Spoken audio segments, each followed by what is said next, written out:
Alors l'histoire que je vais vous raconter, c'est une histoire de Sylvain. Les Sylvains, dans la mythologie japonaise, ce sont les esprits de la forêt. Et en fait, dans le film de Hayao Miyazaki, Princesse Mononoke, le prince Ashitaka, qui est le héros de l'histoire, quand il tombe sur les Sylvains, il est très fatigué et il est perdu. Et quand il rencontre les Sylvains, il les suit parce qu'il ne sait pas quoi suivre d'autre. Et les Sylvains, ce sont des petits êtres tout cabossés, tout frappadingues. Ils parlent pas, on ne sait pas trop ce qu'ils veulent, on ne sait pas trop ce qu'ils nous veulent en fait. Et il décide de les suivre. Et quand il les a suivis, non seulement le chemin indiqué par les Sylvains était pas raccourci, mais en plus de ça, à l'arrivée, il a retrouvé de la force. Et il a retrouvé de l'espoir. Moi, le premier Sylvain que j'ai rencontré, c'était ma grand-mère. On est à l'été 1997, j'ai 18 ans, et je passe les meilleures vacances de toute ma vie. Vous savez pourquoi ? Parce que c'était les plus longues. Cette année-là, on avait pratiquement 3 mois de vacances. Je finissais le 20 juin et je rattaquais le 10 septembre. Et je passais tout mon temps chez ma grand-mère et je faisais la chose que j'aimais le plus faire au monde et que j'aime toujours faire le plus au monde, c'est ne rien faire. Je foutais rien, mais je foutais rien. Et ma grand-mère était une personne très tolérante, elle tolérait beaucoup de choses, mais elle supportait pas de me voir ne rien faire. Elle acceptait pas. Et je voyais bien qu'elle tournait, moi j'étais devant ma télé, tranquille, avec la petite boisson, mon petit sirop et tout. Et elle tournait autour, elle disait... Et à un moment c'est sorti, elle me disait, plutôt que de rien faire, va donc aider les vieux. Ma grand-mère, elle disait les vieux. Un jour, j'ai prononcé le terme de personne du troisième âge devant elle. Je me suis fait retourner comme une crêpe. Elle m'a dit, tu sais, je sais que je suis vieille. Tu peux employer le mot vieux devant moi, je le sais que je suis vieille. Le miroir ne ment pas. Elle avait 87 ans.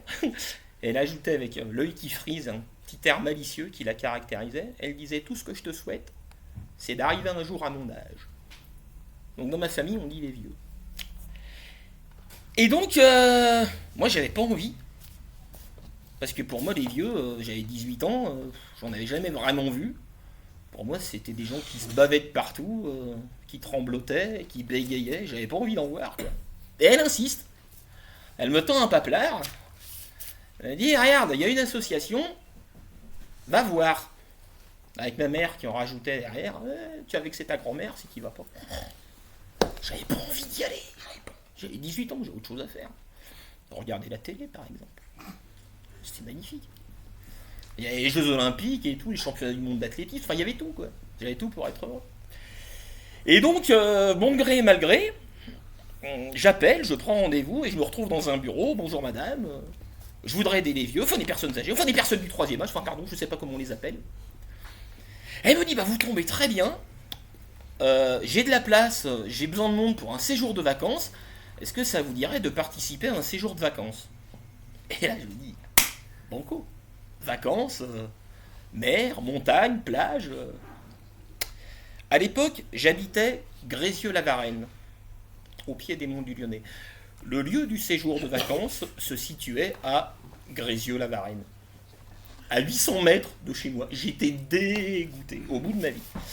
Et donc j'arrive au niveau du séjour et je suis un peu surpris. Je suis même très agréablement surpris parce que les vieux, ils sont en bonne santé. Ils se bavent pas du tout dessus. Ils parlent très très bien, ils ont plein de choses à raconter. On avait 2 sœurs qui avaient 90 et 93 ans. Elles étaient en parfaite santé, fraîches comme des gardons, mais elles jouaient au concours de celle qui serait la plus malade. Et ça se situait surtout au niveau du transit intestinal, quoi. C'est-à-dire que quand on en avait une qui avait la diarrhée, l'autre était constipée. C'était infernal, on ne pouvait plus les voir. Et pendant le séjour, on organisait un pique-nique au lac des Sapins. Et donc on part au lac des Sapins, pique-nique, tout va bien. Et pique-nique, pédalo. Et on fait du pédalo. Alors le principe était simple, il y avait 2 jeunes à l'avant qui pédalaient et les 2 mamies à l'arrière qui se doraient la pilule. On rentre, et pendant le repas du soir, on voit une dame qui se met à pleurer. mais elle pleure tout doucement, on n'entend pas, on voit juste des larmes couler le long de ses joues. On s'approche d'elle, un peu inquiet. On lui dit, vous allez bien, madame? Elle nous dit, je vais très bien. Je vais parfaitement bien. Je vais merveilleusement bien. Simplement, je viens de réaliser que j'ai 88 ans et qu'aujourd'hui, c'était la première fois de ma vie que je faisais du pédalo. Alors vous comprenez, ça me fait quelque chose. Ouais, on comprend. À la fin du séjour, le responsable vient nous voir et nous dit, écoutez, j'ai une bonne nouvelle, il nous reste plein de sous, on a bien géré, mais le truc c'est que il faut tout dépenser, parce que c'est l'argent du séjour, faut tout claquer. Donc trouvez-moi une dernière sortie, une dernière activité qui envoie le pâté, quoi. Et on a cherché. On aurait pu très simplement les emmener manger chez Bocuse. Bon. Mais on n'y a pas pensé. Et je sais pas pourquoi, il y en a un qui a dit, mais attendez, à Brinda, à 5 km, il n'y a pas un aérodrome? Ouais, tu veux les faire sauter en parachute ou quoi? Non, non. Juste un petit baptême de l'air. On appelle l'aérodrome, on tombe sur un particulier, propriétaire d'un avion de tourisme, et on lui explique, on présente l'association. Et le mec réfléchit, il a réfléchi 3 secondes, il nous a dit, mais vous êtes bénévole pour le coup? Ouais, on est bénévole. Je vais être bénévole moi aussi, ça vous coûtera le prix du kérosène. Ok? Et figurez-vous que cette dame de 88 ans, qui n'avait jamais fait de pédalo de sa vie, elle est montée dans l'avion. J'étais dans l'avion avec elle. Et on a passé une demi-heure au-dessus des monts du Lyonnais, à voguer au gré du vent. C'était une merveille. Quelques années plus tard, j'ai participé à un autre séjour de vacances. Mais celui-là, il était plus raide. Déjà, c'était particulier parce que on était vraiment au fin fond de la France, ouais, entre Bourges et Châteauroux, dans une ancienne abbaye reconvertie en lieu de résidence pour artistes. Et on n'avait rien. On n'avait pas d'internet, on n'avait pas de téléphone, pas de télé, pas de radio, pas de journaux. Les téléphones, ça captait pas. Mais on n'avait rien. Il n'y avait que nous. Et à la fin du premier jour du séjour, il y avait l'une des animatrices qui était polonaise, qui parlait parfaitement le français, et qui me dit, Yves, ils sont pas en bonne santé les vacanciers. Et je lui fais, comment ça? Qu'est-ce qui te fait dire ça? Elle me dit, regarde, déjà combien ils sont 8, on est 8. Il y a 3 aides-soignantes, dont 2 stagiaires, certes, mais 3 paires de bras. Il y en a 4 qui sont en fauteuil roulant, il y en a un qui passe sénile sous assistance respiratoire, et il y en a un autre qui est aveugle, il n'était pas de naissance. Les maladies qui rendent aveugle. Et elle ajoute, d'un air déterminé, ouais, mais on va leur faire passer de bonnes vacances. Et en fait, pendant tout le séjour, on ne se l'est jamais dit, mais c'était comme un défi à la mort, de dire, ok, on sait que tu es là, que tu rôdes, que tu n'es pas loin, mais tu vas attendre. Parce que ces vacances-là, elles vont être bonnes. Et elles ont été incroyables. Il y avait un monsieur, il s'appelait Jean-Paul. Jean-Paul, c'était un monsieur de 80 ans, qui pesait 80 kilos, qui était en fauteuil roulant, et qui était extraordinairement vivant. J'ai jamais vu quelqu'un d'aussi vivant que lui. Il adorait Wagner. Wagner, pour ceux qui ne connaissent pas, c'est un compositeur de musique. Il envoyait la sauce, quoi. C'était exubérant. Et ce monsieur était totalement exubérant. C'est-à-dire qu'à 80 ans, il avait des enthousiasmes et des colères d'adolescent. Mais en plus, avec une voix à la Jean-Pierre Mariel, quoi. Une voix qui tonne. Il prenait une place. Et pendant le séjour, en fait, nous, on était dans l'annexe de l'abbaye. Dans le bâtiment principal, il y avait un stage de perfectionnement de musique pour des adolescents, perfectionnement au violon. Et on a 2 parents qui viennent nous voir. Oui, c'est vous qui avez un spécialiste de Wagner? Oh oui, on vous le laisse. Prenez-le, on vous l'offre. Gardez-le longtemps. Ils sont restés 2 heures. Pendant 2 heures, ils ont discuté avec lui. Ils sont ressortis, ils nous ont dit, il est passionnant ce monsieur. Et nous, on s'est sentis bêtes. Il dit peut-être qu'on passe à côté de quelque chose de bien. C'était un monsieur qui pouvait rentrer en contemplation devant un arbre. On lui faisait la balade du soir. Il disait, laissez-moi là. Ok, on vous laisse. On partait un quart d'heure, 20 minutes. Il était devant son arbre. Oh, que c'est beau. On avait tout le temps l'impression qu'il était au théâtre, qu'il faisait le comédien, alors qu'en fait, il était comme ça. Et donc ce monsieur était fou de musique. Et un jour, on a les professeurs du stage de musique qui nous proposent un concert. On a eu un concert, rien que pour nous, on était 15 spectateurs, et on avait 4 instrumentistes. Clarinette, hautbois, piano, violon. Et Jean-Paul était au premier rang. Et il vivait la musique. Ça faisait ça. Oh, oh, oh que c'est beau. Oh, pendant tout le concert. Et moi, au bout d'un moment, je vais dire, je vais quand même lui demander de se calmer un petit peu, quoi. Genre, t'es pas tout seul, mec.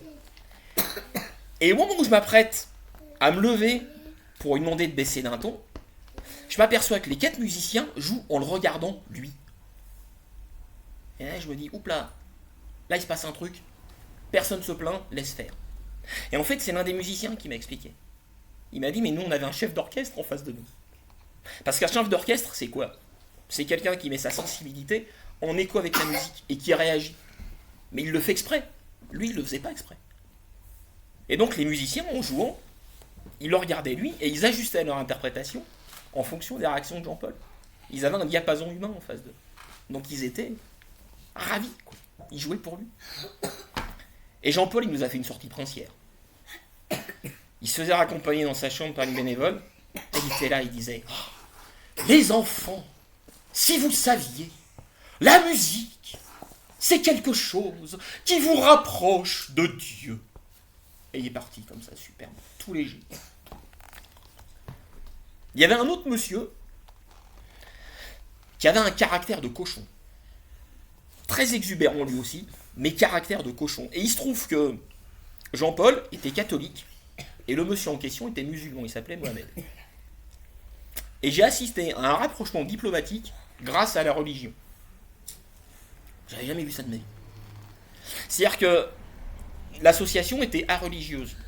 Mais comme beaucoup de personnes âgées sont croyantes, on proposait un accompagnement à la messe le dimanche matin.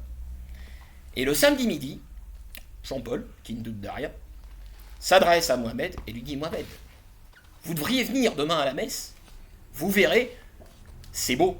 Et Mohamed qui pète un câble, je dis, mais ça va pas, jamais foutu les pieds dans une église, jamais de ma vie j'irai dans une église. Bon. Le soir, Jean-Paul, bonjour, bienvenue. Donc le soir, Jean-Paul, qui ne doute toujours de rien, remet ça. Non mais vraiment, vous devriez venir avec nous à l'église, vous verrez, une messe, c'est beau. Mais ça va pas la tête, jamais de ma vie j'ai foutu les pieds dans une église, jamais j'irai pied dans une église. Et le lendemain, Mohamed se laisse convaincre. Il va à la messe. Pendant le repas du dimanche midi, grand silence, et Mohamed s'adresse très solennellement à Jean-Paul et il dit, bah vous aviez raison, une messe, c'est beau. Et à partir de là, ils sont devenus copains comme cochons. Mais copains à fleuret moucheté, quoi. C'est-à-dire que quand on proposait une sortie à l'un, quand on proposait une sortie à Jean-Paul, Jean-Paul nous disait, il vient Mohamed? On avait compris le jour, il disait, ouais, il vient. Je viens, mais vous lui dites pas. Hein. On allait voir Mohamed, il vient Jean-Paul? Ouais, il vient. Bon, je viens, mais vous lui dites pas. Et en fait, ils sont devenus très très copains, mais j'avais l'impression de voir 2 diplomates qui... Voilà. C'est très particulier. Il y avait un autre monsieur qui s'appelait Guy. Guy, il vivait à l'hospice, dans un hôpital. Et pour lui, ses vacances, c'était la rêve, parce qu'il voyait pas des hommes en blanc. Parce qu'en fait, il en voyait tout le temps, les hospitaliers. Et en plein milieu du séjour, l'aide-soignante lui dit, Guy, demain, il faut que tu ailles voir un ophtalmo, parce que tu as un problème à l'œil. Très compliqué. Et le lendemain, je l'accompagne avec l'aide-soignante et Guy était en fauteuil roulant. On arrive chez l'opticien, l'ophtalmo. Le cabinet est divisé en 2 parties. Il y a le bureau et il y a le cabinet à proprement parler. Et entre les deux, un corridor large comme ça. Le fauteuil n'y passait pas. Guy, il a fallu le porter à bout de bras sur 10-15 mètres. Il gueulait tout du long. Ça, à l'aller, même chose, sens retour. L'aide-soignante fait ce qu'elle a à faire. Elle me dit, écoute, pendant que je vais chercher les médicaments et tout, emmène Guy en balade. Je dis, ok. C'était une petite ville, hein, Issoudun. Au bout de 500 mètres, on tombe sur un bar PMU. Je regarde Guy, je dis, ça te dit d'aller boire un coup? Oh ouais. Ok. On rentre dans le bar. Il y a le zinc, le flipper, et là je vois son regard qui s'allume. Et je me dis, toi mon coco, t'as dû en fréquenter quelques-uns. On se pose, ça dit un petit blanc. Oh ouais. Le regard qui s'allume, il y avait son verre. Toi? Ok. Il y avait une dame qui s'appelait Monique. Et Monique, elle était pas vieille, elle avait 62 ans, mais elle avait la maladie de Parkinson en phase terminale. Elle était gavée de cacheton, elle en prenait au moins 30 par jour. Pour être bien, de 10h à 15h. Le reste du temps, elle restait dans sa chambre. Le repas du soir, elle le prenait dans sa chambre. Elle était trop fatiguée. Et Monique, elle était en fauteuil roulant. Et pour elle, ses vacances, c'était une merveille. Parce qu'elle adorait la nature. Le problème, c'est qu'elle sortait de chez elle 2 fois par an. Parce que elle vivait en plein centre de Paris, 6e étage sans ascenseur. Appartement familial, il était hors de question qu'elle aille vivre ailleurs. Et elle avait du caractère, la daronne. Donc pour elle, ses vacances, c'était fabuleux, quoi. Et il y a eu un coup de foudre amical qui s'est produit entre l'étudiante en médecine polonaise, qui s'appelait Evelina, et cette dame qui s'appelait Monique. Elles se sont tout de suite plues. Et un jour, je vois Evelina qui descend de la chambre de Monique, elle dévale les escaliers 4 à 4, elle m'attrape le bras, elle me dit, Yves, il faut que tu m'aides, parce que tu sais Monique, je viens de comprendre qu'elle adore l'eau, c'est son élément préféré, et tu sais hier pendant le jour de congé, on s'est posé devant une source, il y a une source pas loin, il faut qu'on l'emmène voir la source. Et là je regarde Evelina, je dis, Evelina, t'es sérieuse? T'es épaisse comme ça? Le chemin, la source, elle se trouve à 1 kilomètre sur des chemins en terre. Il y a un endroit, il faut passer à travers champs. Je dis, Monique, il va falloir la porter. Et là, elle me pète un câble. Elle me dit, oui, il n'y a pas de raison. Il faut que tu m'aides. Il faut qu'on l'emmène. Alors là, à ce moment-là de l'histoire, je suis obligé de vous préciser que moi, j'étais amoureux d'Evelina. Donc un quart d'heure plus tard, on est parti. Ça a été une galère. Mais Monique, quand on l'a posée devant la source, elle est tombée en extase totale. Laissez-moi là. On vous laisse... Oui, laissez-moi. Bon, en même temps, dans son fauteuil, qu'est-ce qu'elle risquait? On s'est mis à 15-20 mètres, derrière, puis on a attendu. On a attendu 1 heure. On a été patient. Bon, faut dire qu'on avait des petites choses à faire aussi. On est revenu au bout d'1 heure. Ça va, Monique? Oui. Ramenez-moi. On la ramène. La soirée s'est passée. Vers la fin du séjour, c'était notre tour à Evelina et moi de lui ramener son plateau repas. Moi, je savais le lien qu'il y avait entre les deux femmes, donc je me pose en retrait avec le plateau dans les mains et je laisse faire.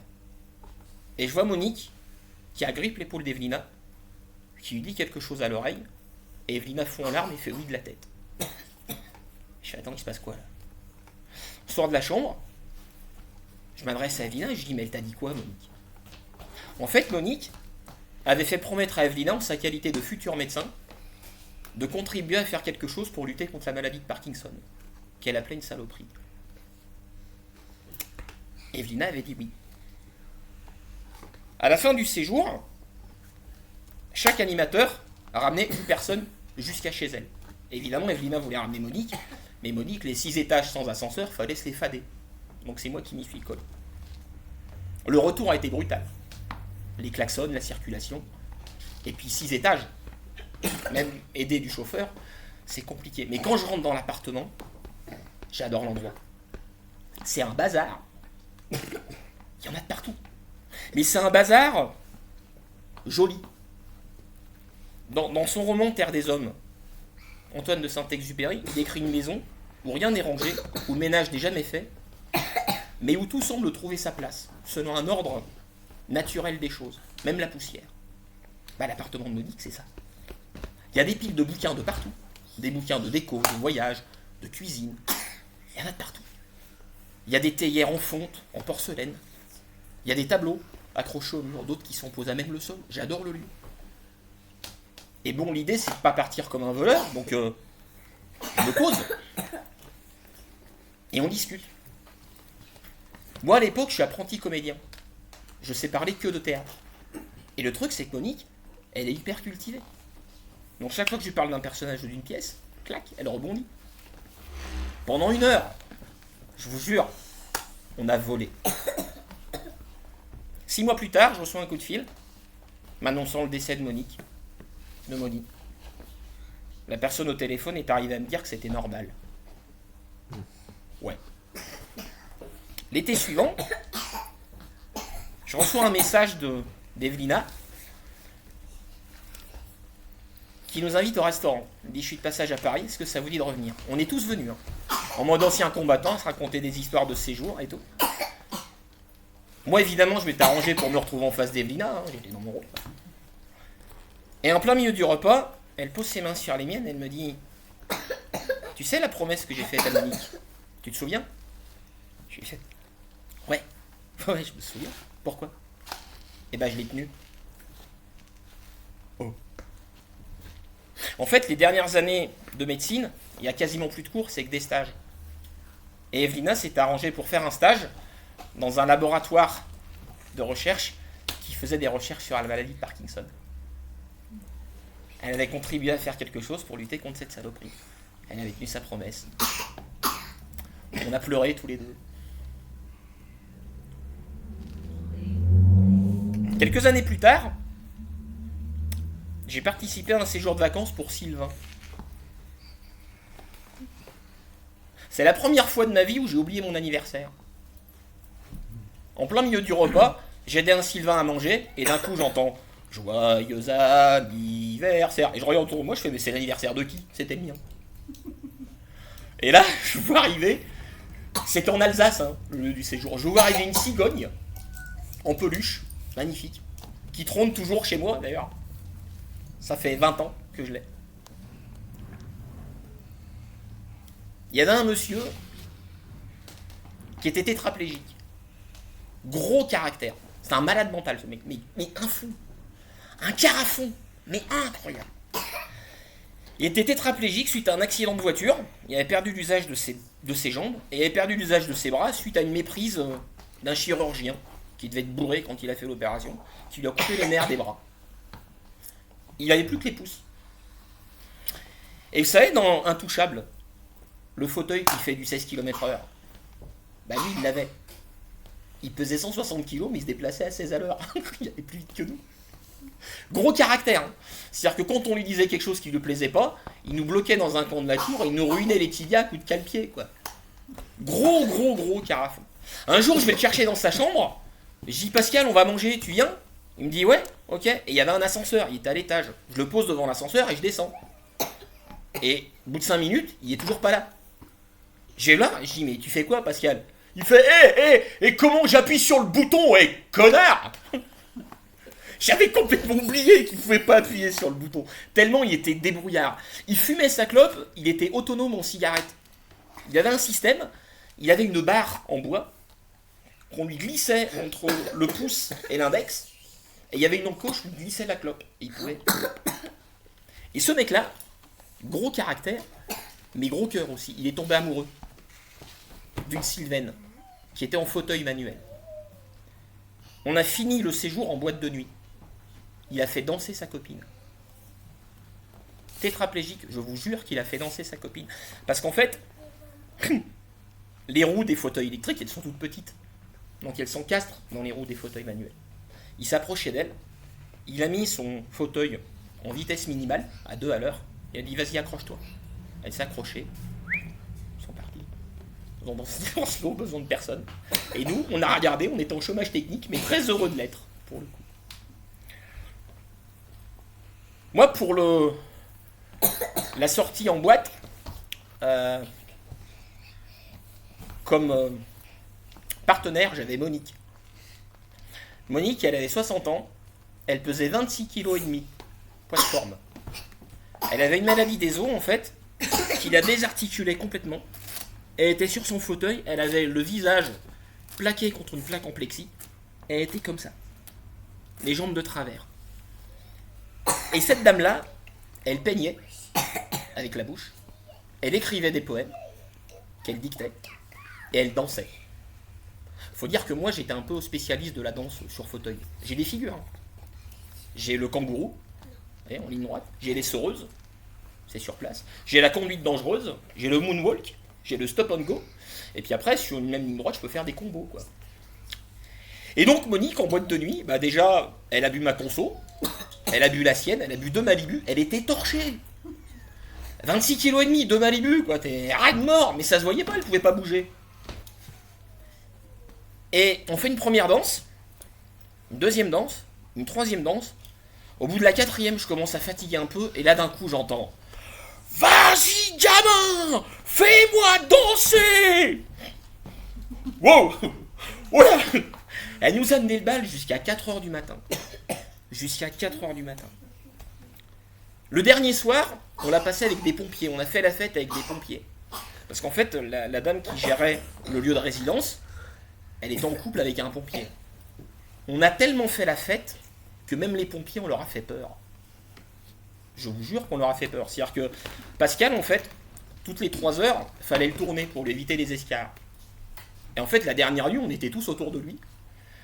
Et on le réveillait en lui mettant des bouts de saucisson dans la bouche, enrobés de Nutella et de Munster.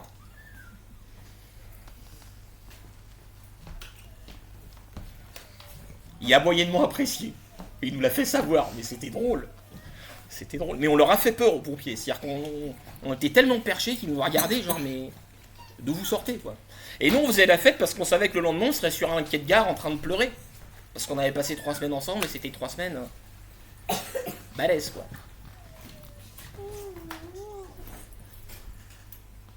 Et effectivement, le lendemain, on était sur le quai de gare, et on n'était pas bien. Il y a une vingtaine d'années de ça, j'ai participé à un stage de théâtre organisé en Biélorussie d'une durée de 9 mois. L'intitulé du stage était « À la découverte des techniques de l'Est ». Pour ça, j'ai découvert. On avait 50 heures de cours par semaine, plus les devoirs. 50 heures. Nos journées se décomposaient en 2 parties. De 9h à 17h, on abordait tout ce qui pouvait se faire sur une scène. On a tout fait. De la danse classique contemporaine, du clown, de la musique, des acrobaties, du rock acrobatique, des marionnettes, des claquettes, on a tout fait. Et le soir de 18h à 22h, on a des cours de théâtre à proprement parler, intitulés Technique du comédien. Le pire que j'ai connu, c'était des cours de danse classique. Déjà, parce que moi, je suis souple comme une baramine, mais aussi et surtout à cause de l'enseignante. Je ne sais pas si elle s'en rendait compte, mais elle était tout simplement horrible. Chaque cours commençait par des exercices à la barre. La torture s'effectuait en 3 temps. Non, ne riez pas, j'ai fait des exercices. Non, s'il vous plaît. J'ai fait des exercices à la barre. Bon, déjà, il y avait des exercices à proprement parler, quoi. C'est-à-dire que moi, pour mettre la jambe sur la barre, il fallait une grue. Pas possible autrement. Ensuite, elle ouvrait le rideau qui cachait le grand miroir. Et là, je comprenais instantanément que je ne serais jamais danseur. Et vous voyez les danseurs de l'opéra, quand ils font leurs exercices, ils sont légers, gracieux. Moi, je ressemblais à un crapaud sur une boîte d'allumettes. Non, mais vraiment, quoi. Enfin, ça ressemblait à ça. Enfin, et ensuite, pour nous achever, elle approchait sa face à 30 cm de notre visage. Elle nous affichait son éternel sourire figé surgelé qui signifiait en somme « J'ai toujours vécu dans un état totalitaire et j'en suis très heureuse ». Et elle nous disait la seule phrase qu'elle savait dire en français, je vous jure que c'est vrai. « Si tu souffres, réjouis-toi, c'est parce que tu es vivant. »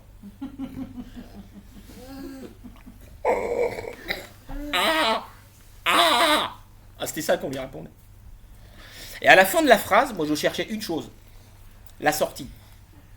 Je comprenais plus ce que je fichais ici, pourquoi je m'infligeais tout ça. Quelques jours plus tard, nous avons été conviés par les professeurs de théâtre de l'Académie des Arts de Minsk à assister à un concert. Un concert là-bas, c'est quand un comédien fait tout, sauf du théâtre. toujours la pluridisciplinarité. Et en tant qu'invité de marque, oui, parce que nous étions des invités de marque, une bande d'occidentaux qui vient de son plein gré passer 9 mois en Biélorussie, dernière dictature d'Europe, je peux vous garantir que toute la ville était au courant, ça passait par l'ambassade, tout le monde était au courant. Donc en tant qu'invité de marque, nous avons été conviés à rencontrer les artistes avant leur entrée en scène, dans les coulisses. Ce qui était un privilège important. Et là, dans cette coulisse, on tombe sur Dima. Dima, c'était pas l'un de nos professeurs, c'était un compagnon de beuverie. Il était systématiquement présent à toutes les soirées que nous organisions dans notre grande maison. Il faut dire qu'il le portait sur lui. Il y a des gens, quand vous les voyez, vous avez tout de suite envie de leur offrir un coup à boire. Dima était de cela. Physique de pilier de rugby, 1m90 pour 120 kg, bonne bouille, toujours le sourire, toujours de bonne humeur, il cochait toutes les cases. Et dans cette coulisse, Dima, qui je le rappelle mesure 1m90 pour 120 kg, il était en juste au corps. Trop petit pour lui, avec la bedaine qui dépasse, ils n'avaient pas sa taille. Et Farid, on lui dit Dima, you dancing? Dada. On a eu peur. On a cru une catastrophe. Le concert commença, les numéros s'enchaînaient, et Dima entra en scène, accompagné d'une danseuse 2 fois moins volumineuse que lui. Et il était gracieux. Et il était léger. Comment il faisait ça? Comment il faisait pour être sur scène à ce point différent de ce qu'il était dans la vie? Et c'est là que j'ai compris. Il s'accrochait à un fil, le fil de la musique, le fil de son histoire, et il le tendait. À chaque instant, chaque pore de sa peau, chaque partie de son corps savait d'où il venait, où il était et où il allait. À aucun moment il ne se relâchait. À aucun moment il ne semblait faire son poids. Tout était tenu et avait un sens. Et il était disponible. C'était ça. Ça que j'étais venu chercher à 2000 km de chez moi. Je voulais faire Dima. J'étais soufflé. Le concert s'est terminé.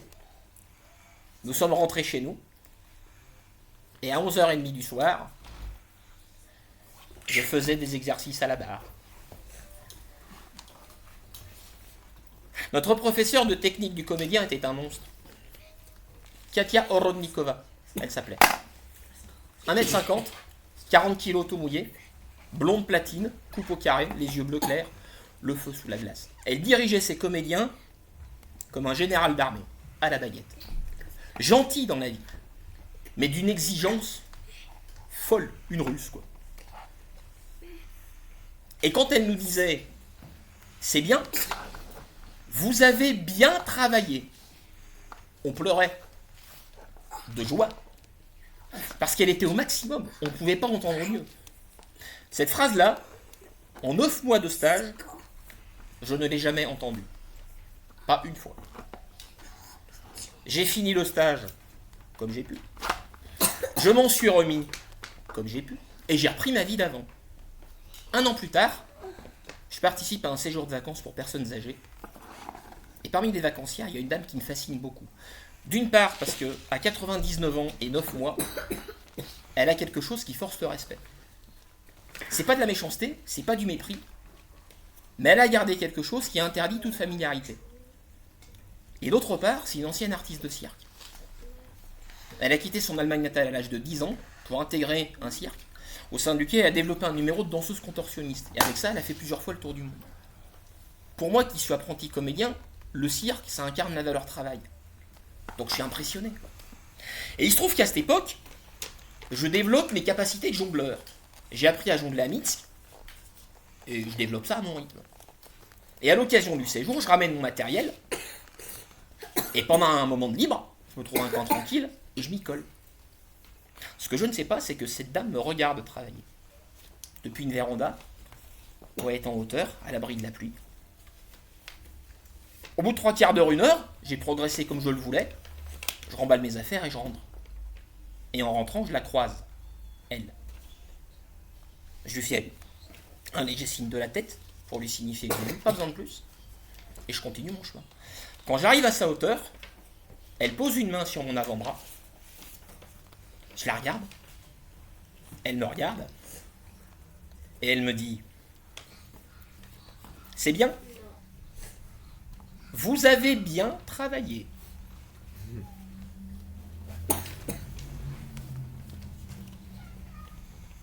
Quelques années plus tard, j'ai atterri dans un refuge de Sylvains. Il y en avait plein, des Sylvains, il y en avait de partout. Et il y avait des gardiennes du refuge. Parmi les Sylvains, il y avait un monsieur qui s'appelait Jean-Paul. Jean-Paul, il avait horriblement peur de la lune. Il avait super peur de la lune, Jean-Paul. Et un jour, je vais le chercher en voiture, il était à une activité extérieure. Et il était 6h du soir, on était en plein hiver, pleine lune. Mais alors, pleine lune.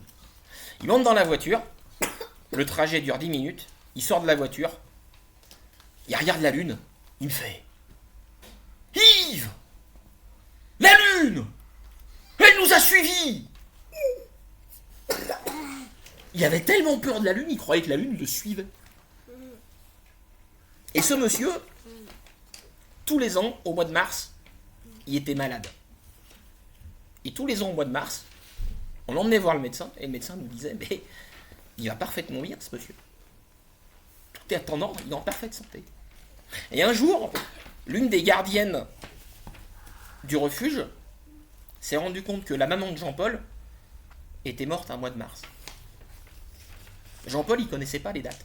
Il se repérait pas. Mais son corps, lui, s'en souvenait.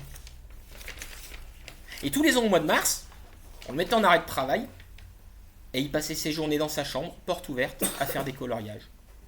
Et c'était le chouchou de tout le refuge. Tout le monde s'occupait de lui. Il y avait une dame, s'appelait Florence. Elle était obsédée par la nourriture. Elle pensait qu'à bouffer. Elle n'avait pas la notion de satiété, c'est-à-dire qu'elle n'avait jamais l'impression d'avoir mangé à sa faim. Donc elle ne pensait qu'à manger. Et un jour, avec 2 autres Sylvains, je l'emmène en balade dans les monts du Lyonnais. Et on se balade. Et on se pose. Et on contemple le panorama. Et en plein milieu de notre contemplation, j'entends Florence qui part et qui dit « Moi, je m'en fous. Demain, c'est beurre et confiture. Demain, c'est beurre et confiture. » L'infirmière, elle peut dire ce qu'elle veut. Demain, c'est beurre et elle part. 2 jours plus tard, on lui annonçait qu'elle était diabétique de type 2. Diabétique de type 2, ça voulait dire qu'elle n'avait pas de féculents le midi, pas de pain le soir. Alors pas de pain le soir, ça passe. Pas de féculents le midi, ça veut dire plus de frites. Parce que les frites sont systématiquement servies. Le jour où on lui annonce ça, devinez ce qu'on a eu à manger? Des frites. Et à la place, elle a eu un bol de carottes Vichy. J'ai vu son visage, mais elle s'est décomposée, quoi. Elle a regardé ses carottes, elle a regardé le plat de frites à côté. Et Florence, tu viens avec moi, on va manger tous les deux à part. Et j'ai mangé des carottes avec elle. J'avais beau savoir que le soir, je me payerais kebab frites à volonté, j'avais des boules. J'avais vraiment les glands. Il y avait un monsieur, parfois jusqu'à 8h du soir, on n'entendait pas le son de sa voix. Il disait pas un mot. Ou alors quand il parlait comme ça. Et un soir, à 8h du soir, pendant le café du soir, il me regarde comme ça, il me fait « Tu sais, moi j'ai connu Raymond Domenech. Hein. » Je fais « C'est quoi ce bobard ?» Il fait « Ouais, quand il jouait à Saint-Brieuc, j'avais mon cousin qui jouait avec lui. » J'ai vérifié, Raymond Domenech, dans les années 70, il a joué à Saint-Priest. Donc peut-être qu'il l'a vraiment rencontré. Et ce monsieur, il adorait Edith Piaf. C'était sa chanteuse préférée. Et un jour, il rentre dans la cuisine. J'étais en train de boire un coup avec d'autres Sylvains. Il s'avance. Il se tourne d'un quart de tour dans ma direction. Il avait l'œil qui frise. Je me dis, qu'est-ce qu'il va me faire comme bêtise? Il me regarde droit dans les yeux, le nez pointé vers l'horizon. Et il fait non, ya ya ya, non, je ne regrette rien. Et je dis, mais qu'est-ce qu'il fout? Il massacre la chanson. Mais j'ai compris qu'il le faisait exprès. Quand j'ai compris ça, je me suis levé et on a fait 3 fois le tour du refuge en massacrant Edith Piaf. C'était goulayant. Et un jour, on a eu un atelier de musique. Et À la fin de l'atelier, l'intervenant proposait aux Sylvains de chanter une chanson, en les accompagnant au piano, à la guitare. Et moi, je regarde Franck, je lui dis, Edith Piaf, quoi, chante. Et j'insiste un peu lourdement, quoi. Et il veut pas. La semaine suivante, j'étais pas là à l'atelier musique. J'aurais payé pour y être. Parce que Franck, il a chanté. La vie en rose. Il s'est éclaté. Ça l'a tellement éclaté qu'à l'heure actuelle, il fait partie d'une chorale. Et une fois par semaine, il chante. Il y avait un endroit dans lequel j'aimais beaucoup aller, avec les Sylvains, surtout quand il pleuvait. C'était le musée des Beaux-Arts. À chaque fois que j'y suis allé, il s'est passé des choses extraordinaires. Il y avait une dame, sa première sortie, après son cancer, parce qu'elle avait chopé un cancer, sa première sortie, c'était le musée des Beaux-Arts. Et je l'emmène, à l'étage des impressionnistes, elle regarde une toile, elle fait « Oh, qu'est-ce que c'est beau !» Alors une deuxième fois, elle fait « Oh, qu'est-ce que c'est beau !» Elle regarde une troisième toile, elle fait « Oh, qu'est-ce que c'est beau !» Ça donne envie de se remettre à la peinture. 3 jours plus tard, elle reprenait son atelier. Il y avait une autre dame qui était très très malade, mais très très malade. Elle se grattait, elle se faisait saigner, elle déchirait ses vêtements. Et je l'emmène au musée des Beaux-Arts. La visite se passe bien, très lentement, parce qu'elle marchait très lentement, elle avait tout le temps peur de se casser la figure. Elle me disait, t'as vu, je marche bien, hein. Tu diras aux gens que je marche bien. Et oui, marche, avance. Elle marchait à 2 à l'heure. Mais on arrive au bout d'un moment, on a fini la visite, et je leur propose d'aller voir une exposition temporaire d'art contemporain. Bon, on y va. Moi, j'arrive 2 heures avant elle, et je regarde le premier tableau. Et le premier tableau, je comprends pas ce que ça représente. Je regarde le titre, ça représentait une femme. Je regarde le tableau, pardon, mais elle est où la tétette, il est où le cucu, quoi. Je voyais pas, je comprenais pas ce que ça représentait. Estelle arrive, elle savait pas lire. Elle pouvait pas lire le titre. Elle regarde le tableau en un quart de seconde, elle fait « Oh, qu'est-ce qu'elle est belle cette femme !» Je dis « Regarde, tu sais lire, Estelle ?»« Non, mais qu'est-ce qu'elle est belle cette femme !» Ça donne envie d'acheter le tableau. On peut l'acheter. Je fais non, on peut pas l'acheter. Mais là, je me suis senti très bête, mais j'étais bien. Je me suis dit là, ça a du sens. Parce que, en face de ce tableau, l'handicapé, c'était moi. Et elle était parfaitement à sa place. Alors peut-être que la personne qui a fait le tableau était aussi un Sylvain. Peut-être. Je sais pas. Mais en tout cas, elle l'a compris en un quart de seconde. Il y avait une dame, c'était un hibou.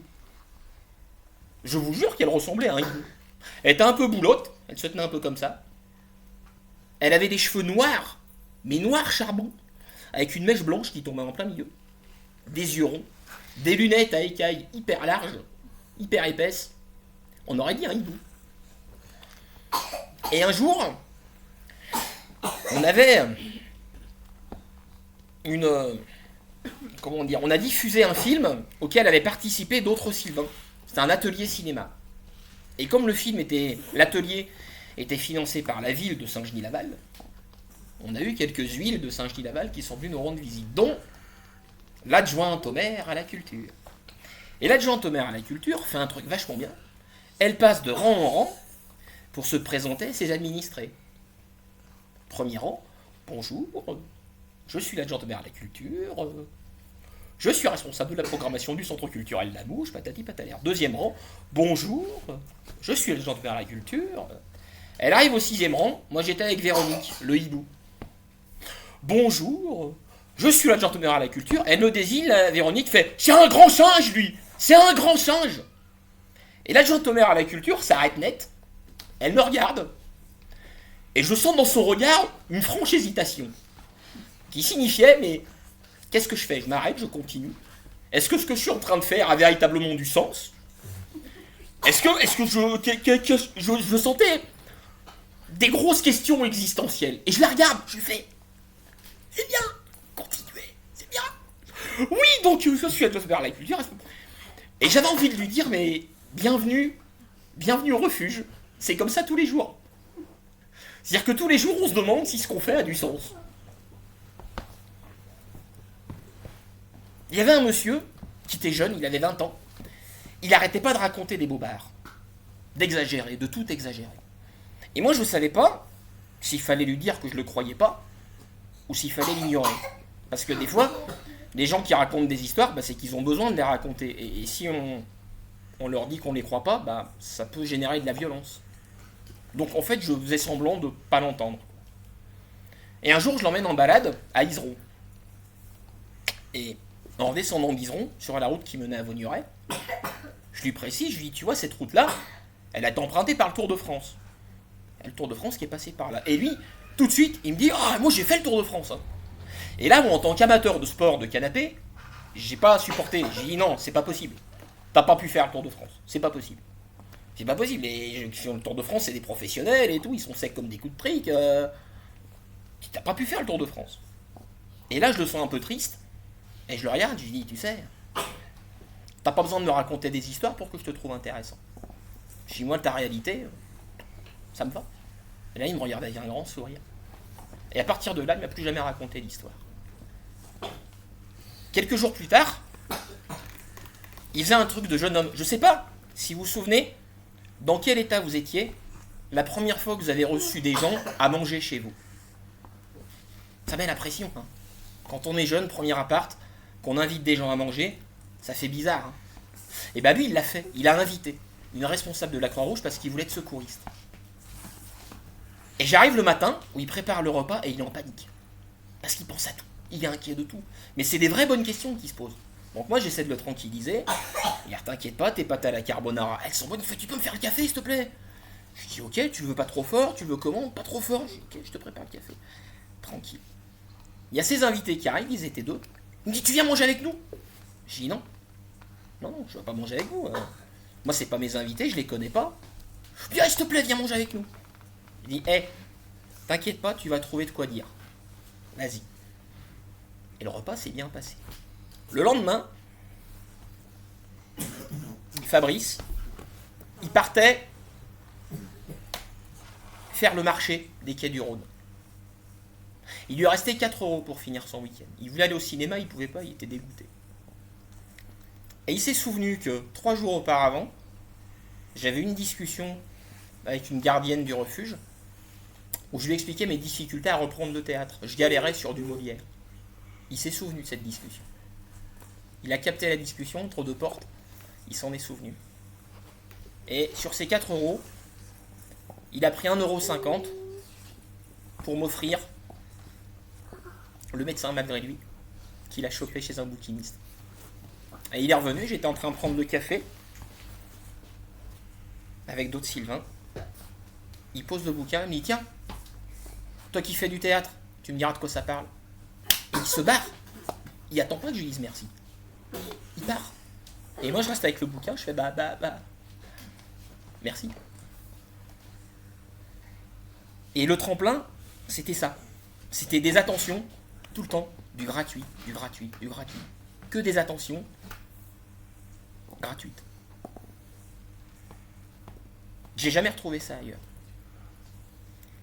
Après, j'ai dû quitter le refuge.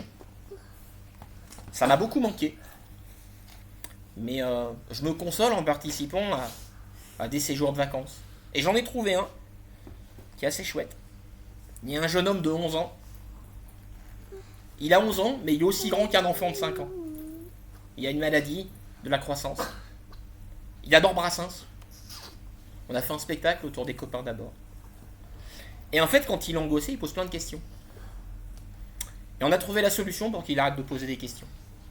On lui parle en n'importe quoi. Vous savez ce que c'est le n'importe quoi? Vous voulez savoir ce que c'est que le n'importe quoi? C'est quand on fait... Et là, à chaque fois, il me regardait, il me disait, mais qu'est-ce que ça veut dire? Je disais, cela ne veut rien dire. Cela n'a aucun sens. Cela n'a absolument aucune signification. Et à chaque fois, il était mort de rire. Et on prenait un djembé et on partait dehors en chantant n'importe quoi. Il y avait une dame. Vas-y, ouais, c'est ça, du n'importe quoi. Vas-y, fais-nous du n'importe quoi.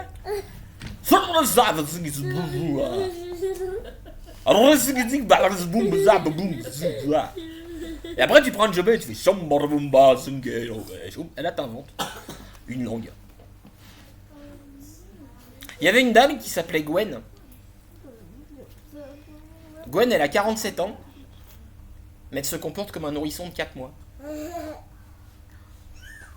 Je sais pas ce qu'elle a, mais en fait, on n'a pas besoin de savoir. Mais juste, on constate qu'elle se comporte comme un nourrisson de 4 mois. Elle est allongée sur un fauteuil-lit. Elle est incapable de se tenir en position assise. Évidemment, elle parle pas, elle comprend pas ce qu'on lui dit. Et elle est incapable même d'entendre les gestes de tendresse qu'on peut avoir envers elle. Et quand on me l'a présentée, on m'a dit, Gwen, elle adore les cris de cochon. Et effectivement, quand on faisait un cri de cochon, on obtenait une réaction d'une demi-seconde. Mais moi, j'ai tiqué un peu parce que je me suis dit, je vais quand même pas faire des cris de cochon pendant 15 jours, quoi. C'est pas bon pour ma gorge. Et je me disais, c'est un peu infantilisant les cris de cochon. Et à un moment, je l'emmène en balade et je lui chante une chanson. Et bah, figurez-vous que elle entendait la musique. C'est la seule chose qu'elle entendait. Au bout d'une minute 30, j'avais la même réaction que sur un cri de cochon, mais pendant 2 ou 3 minutes. Et quand j'ai arrêté de chanter, elle essayait de garder la musique, de se chanter l'air, comme si elle comprenait que ça c'était bien et qu'elle voulait le garder. Et à chaque fois, je voyais quelqu'un qui luttait contre la mort, qui voulait rester en vie parce que la musique c'est de la vie, quoi. Et à chaque fois, elle retombait dans sa léthargie et elle perdait la musique. Sa chanson préférée c'était Colombine de Brassens. Ça faisait ça. Ti la la la la la la la la la la la ti la la la la la la la la la la la ti la la la la la la la la la la ti la la la la la la la la la la la.